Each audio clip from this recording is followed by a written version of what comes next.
J'espère que vous avez passé de bonnes fêtes de Pâques. Et peut-être que vous êtes aussi sceptique que moi en ayant écouté certains responsables religieux chrétiens nous parler de la résurrection avec si peu de conviction. Oui, ça fait partie du credo, le Christ est ressuscité, mais on a l'impression qu'un grand doute plane et que beaucoup de prédicateurs ne savent plus ce qu'il faut dire, ce qu'on peut dire, ce qu'on ose dire, et que, en fait, plus on a de doutes, plus on a la foi, n'est-ce pas? J'aimerais qu'on revienne sur ces textes et sur ce qui s'est passé à Pâques pour savoir ce qu'il en est réellement. Y a-t-il des preuves ou en tout cas des affirmations que nous pouvons garder pour fortifier notre foi dans ce domaine? Alors, je vous invite à la réflexion avec moi si vous voulez bien.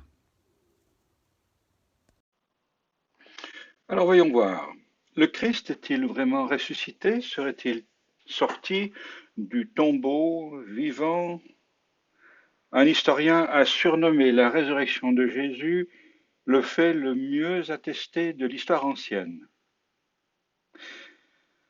Le président de la Haute Cour d'Angleterre a déclaré que les preuves à l'appui de la résurrection de Jésus sont tellement convaincantes qu'aucun jury intelligent au monde n'hésiterait à rendre un verdict en faveur de l'authenticité du récit de la résurrection. Intéressant. Pourtant, beaucoup de gens refusent d'admettre que la résurrection a réellement eu lieu. Que s'est-il réellement passé? Jésus a été exécuté publiquement par les soldats romains sous les yeux d'une foule nombreuse. Sa mort a été attestée par un officier centurion responsable de l'exécution et par le gouverneur Pilate qui fit une enquête pour s'en assurer.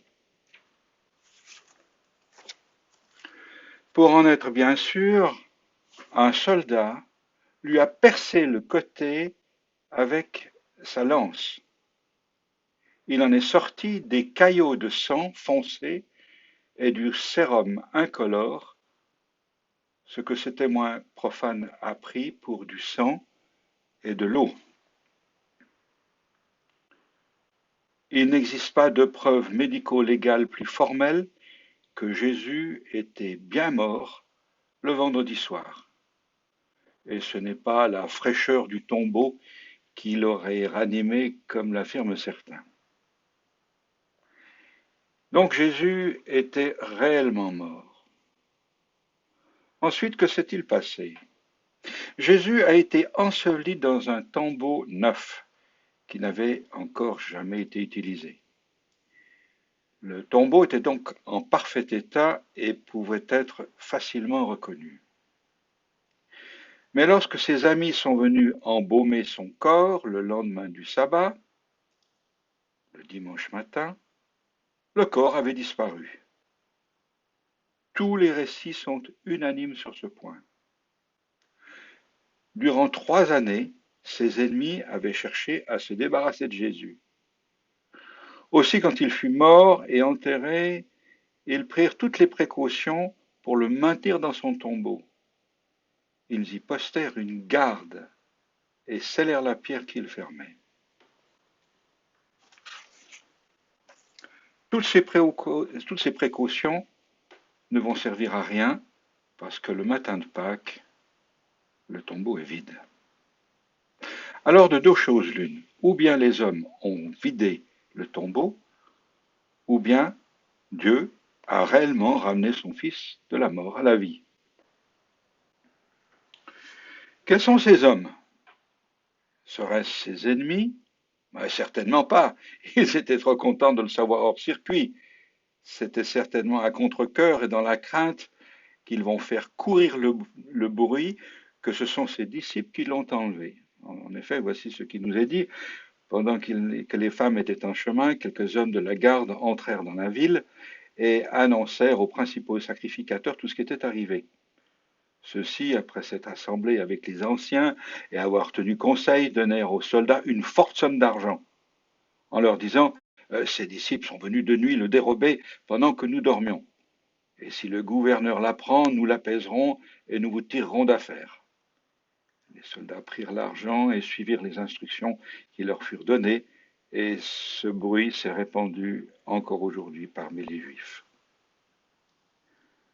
En effet, cette solution des disciples kidnappeurs ne tient pas pour plusieurs raisons. Tout d'abord, c'est ne pas tenir compte de ce qu'étaient les soldats romains à l'époque. En laissant les disciples prendre le corps de Jésus, ils risquaient leur grade et même leur vie. D'autre part, c'est oublier que les disciples de Jésus étaient totalement démoralisés et même plusieurs s'étaient enfuis. Même en admettant qu'ils aient consciemment propagé un mensonge, auraient-ils été capables de bouleverser le monde entier de l'époque par leur message et même de se faire déchirer par les fauves dans l'arène, tant ils étaient convaincus de la résurrection de leur maître. À la lecture du livre des Actes des Apôtres, y a-t-il quelque chose de faux dans ces récits, ou bien ces hommes et ces femmes étaient-ils pleinement convaincus de ce qu'ils proclament avec force? Jésus, leur maître, avait été mis à mort, et 3 jours plus tard, il était revenu à la vie et il était bien vivant. C'est Jésus vivant qui les aide à vaincre leurs doutes légitimes. Jésus leur apparaît à plusieurs reprises. Il y a des personnes bien différentes, dans un jardin, dans une chambre, sur un chemin, au bord d'un lac. Pendant 40 jours, ces apparitions vont avoir lieu. On ne peut pas vraiment parler d'hallucination. Le témoignage de ces hommes et de ces femmes n'a jamais pu être démenti de façon satisfaisante. Ces gens ont réellement rencontré Jésus, bien vivant, des jours après sa mort constatée par les autorités romaines. D'autre part, il nous faut souligner que la résurrection est le fondement même de l'Église chrétienne. L'affirmation de la résurrection de Jésus distingua les chrétiens des Juifs. Après avoir donné naissance à l'Église, la foi en Jésus-Christ mort et ressuscité se répandit dans tout l'Empire romain. Et 20 siècles après ces événements en question, elle réjouit encore une large partie de l'humanité. On ne peut pas éliminer la résurrection sans faire disparaître l'Église elle-même. Voici ce qu'affirmait l'apôtre Paul. Si le Christ n'a pas été ressuscité, votre foi est vaine. Vous êtes encore dans vos péchés. Si pour cette vie seulement nous avons l'espérance en Christ, nous sommes les plus misérables de tous les hommes.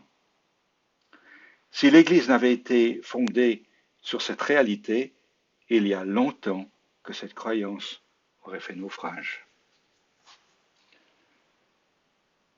Maintenant, il n'y a pas seulement les disciples de Jésus qui sont témoins de cette résurrection. Jésus ressuscité a transformé la vie de millions et de millions de gens du monde entier. Le nombre impressionnant de personnes qui ont rencontré le Christ vivant et qui ont eu leur vie transformée est extraordinaire. Ces gens, ces hommes, ces femmes ne se sont pas contentés simplement d'accepter une doctrine et de la défendre d'une manière opiniâtre. Ils ont fait une expérience personnelle avec le Christ. Depuis sa résurrection jusqu'à aujourd'hui, ce sont bien des millions de gens qui, comme Saul de Tarse, ont complètement changé d'attitude et de vie. D'abord indifférents ou même hostiles au christianisme, ils ont été amenés à reconnaître son entière véracité. Qu'est-ce qui a provoqué ce changement? Rien d'autre que leur rencontre avec le Christ. Ils lui ont fait confiance et maintenant ils vivent avec lui et pour lui. Aujourd'hui encore, Jésus vivant transforme des gens comme il a transformé ses premiers disciples.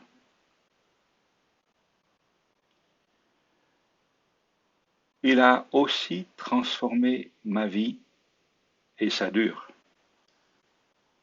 J'ai fait moi-même cette rencontre bouleversante avec le Jésus ressuscité il y a plus de 40 ans.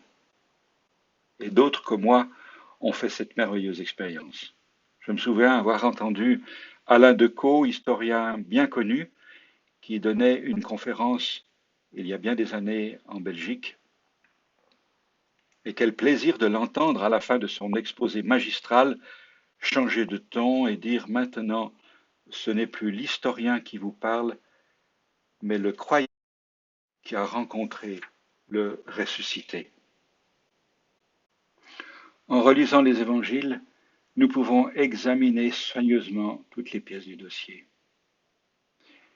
Et puis peut-être, comme certains l'ont fait, nous pouvons nous permettre de dire à Dieu, « Ah Seigneur, si tu es vraiment vivant, je t'en prie, fais-le-moi savoir. Et alors je te suivrai de tout mon être et toute ma vie. » En effet, plus d'un sceptique a fait l'expérience que le Seigneur exauce ce genre de prière. Oui, le Christ est ressuscité des morts.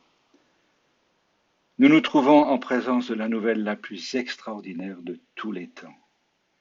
Jésus est revenu de la mort à la vie. Il est vivant et lorsque nous lui parlons, nous parlons à quelqu'un de vivant et non pas à un mort. Il nous écoute. C'est absolument extraordinaire de se rendre compte de la présence de Jésus à nos côtés. Jésus vit encore aujourd'hui. Il est puissant pour intervenir dans notre vie. C'est lui qui peut nous libérer de tout ce qui nous pèse, de tout ce qui nous charge, de tout ce qui nous culpabilise. Il est capable aussi de venir guérir les blessures dues aux injustices dont nous avons été l'objet. C'est lui qui est capable d'intervenir dans notre corps, dans notre esprit, de nous rendre enfin libres et heureux. Nous ne sommes pas destinés à mourir, à nous éteindre comme une bougie, mais nous sommes destinés à le connaître et à vivre avec lui pour toujours. Voilà le beau message de l'Évangile. C'est absolument fantastique et extraordinaire d'oser dire et proclamer que Jésus, mort, est revenu à la vie et qu'il est vivant encore aujourd'hui. Merci d'avoir écouté mon message. Si vous voulez recevoir d'autres messages, il vous suffit simplement de vous abonner à ma chaîne et vous recevrez alors un avertissement vous disant qu'il y a un nouveau message. Voilà, alors au plaisir de vous retrouver et je vous souhaite que du bon.